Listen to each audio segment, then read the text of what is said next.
होता है ना? चलता है कि नहीं चलता है? चलता है। तो सारे सीनियर बच्चे कंप्यूटर का इस्तेमाल करते हैं कि छोटे बच्चे भी करते हैं?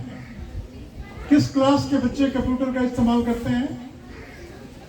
छठा, सातवां करते हैं कि 9th 10th के बच्चे? नहीं, सबको करना है।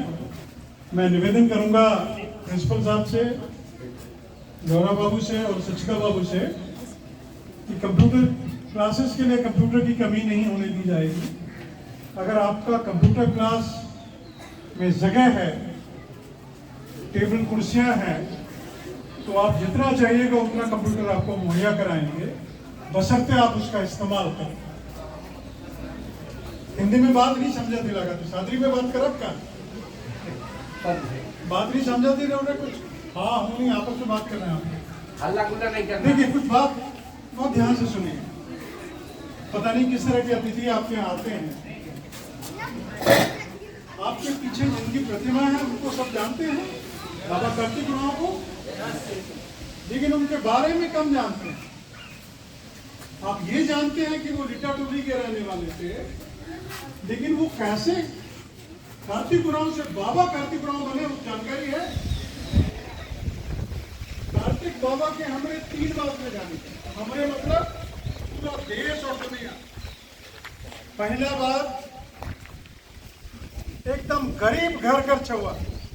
कार्तिक बाबा के माँ बाप क्या काम करते थे? किसान। और कितने पढ़े लिखे थे? बिल्कुल अनपढ़। कार्तिक बाबा के माँ और बाबा बिल्कुल अनपढ़ थे, लेकिन कार्तिक बाबा में वो शुरू से प्रतिभा थी। और जो गुरु थे, उनके पहले गुरु जो गुमला के रहने वाले थे, उन्होंने स्कूल से ही आंक लिया कि ये लड़का बहुत दूर तक जाएगा। और कार्तिक बाबा ने ये परवाह नहीं किया कि उनके घर में कोई पढ़ा लिखा नहीं है, उनको कोई मार्गदर्शन करने वाला नहीं है। वो स्वयं अपने आप में मजबूत बने और उस गुर्बत में भी उन्होंने पढ़ाई की। और पढ़ के जब वो इंजीनियर बने, तो इंजीनियरिंग की डिग्री, बड़ी डिग्री कहाँ से की जानकारी है आपको? पटना इंजीनियरिंग कॉलेज से, पटना साइंस कॉलेज से उन्होंने इंटर किया और पटना इंजीनियरिंग कॉलेज से इंजीनियरिंग में ग्रेजुएशन किया और उसके बाद विदेश जाने का सोचा। उस वक्त 1950-55 की बात कर रहा हूं। घर में खाने को पैसा नहीं था, लेकिन ये गरीब बच्चा मन में खाने, जब इंग्लैंड जाना था उनके पास टिकट के पैसे नहीं थे। और गांव के, समाज के लोग एक मुट्ठी अनाज, 2 रुपया, 10 रुपया, कोई चांदी का जेवरा, उनको इकट्ठा, घर वालों को इकट्ठा करके टिकट उनका खरीदा गया। और उस टिकट से वो विदेश गए और वहां पढ़ाई वहां जारी रखी और नौकरी की। उन दिनों इंग्लैंड में, लंदन में जमीन के नीचे रेल चलती थी, मेट्रो ट्रेन, नाम सुना है? जमीन के नीचे जो ट्रेन चलती है, उसमें नौकरी मिली उनको। दिन में नौकरी करते थे, रात में घर में आके पढ़ते थे। और इंग्लैंड और अमेरिका की इंजीनियरिंग की वो डिग्रियां हासिल की, सिविल इंजीनियरिंग के क्षेत्र में, जो आज भी पूरे देश में बिरले इंजीनियर के पास है। तो कोई अगर आपको कहे कि बाबा कार्तिक राव खाली आदिवासियों के नेता थे, तो आप उनसे दोबारा सवाल पूछिएगा कि सर, जो कार्तिक बाबा के पास इंजीनियरिंग की डिग्री है, वो कितने गैर आदिवासी थे?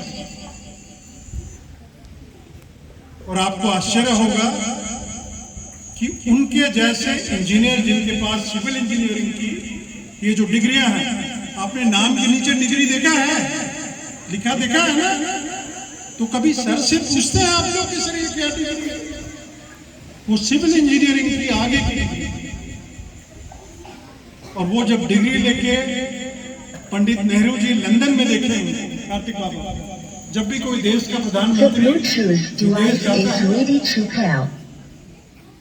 तो प्रधानमंत्री वहां के स्टूडेंट्स को बुलाते हैं मिलने के लिए। Power off. और कार्तिक बाबा को भी उन्होंने बुलाया इंडियन एम्बेसी लंदन में। और देखा कि एक काले रंग का छोटा सा युवक कौन है भाई, पूछा उनसे नेहरू जी ने, क्या नाम है आपका? उन्होंने बताया सर कार्तिक राव। कहाँ के रहने वाले? तब बिहार का। उन्होंने बताया सर गुमला बिहार का रहने वाला। नेहरू जी ने उनको उसी वक्त कहा कि तुम यहाँ क्या कर रहे हो, तुम्हारी जरूरत देश में है, देश में वापस बुलाओ। और एचईसी का नाम सुना है, हेवी इंजीनियरिंग कॉरपोरेशन। ये फैक्ट्री कहाँ है जानते हैं? रांची धुरवा में। नेहरू जी ने 1960 के दशक में वो हेवी इंजीनियरिंग कॉरपोरेशन शुरू किया था, जहां बड़ी बड़ी मशीनें बनती थी। उस हेवी इंजीनियरिंग कॉरपोरेशन में कार्तिक बाबा को डिप्टी चीफ इंजीनियर नियुक्त किया। लेकिन जो शख्सियत गुरबत से निकला, बहुत मेहनत से पढ़ा और अपने समाज मतलब आदिवासी समाज, आपके माँ बाप, आप लोगों के बीच से निकला, उसको रोज तकलीफ होती थी रात जब वो एचईसी दुर्वा में सोते कि मैं तो बड़े आराम से हूं, लेकिन मेरे भाई, मेरे छोटे बेटे बेटियां, बड़ा परिवार आप जैसे, वो अभी भी जंगल और गांव में